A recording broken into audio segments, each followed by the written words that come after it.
siyang mamunga. And then meron dalawang puno lang to siya guys. Ito yun. Yan. May bulaklak, may bunga na. Marami siya mamunga guys. Yan lang ang ating ano. And then meron din akong harvest na may itlog, nangitlog yung aking manok.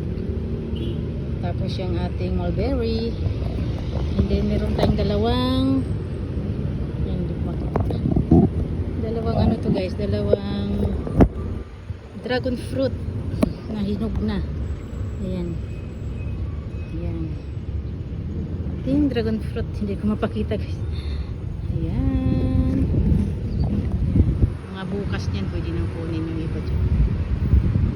Tingnan mo sa isang pulo ang bunga niya 1, 2, 3, 4, 5, 6, 7, 8 walo dyan guys, walo sa isang puno kami.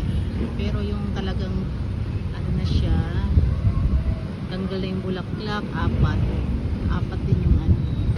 Ang dami po, nakakatuwa itong okra guys.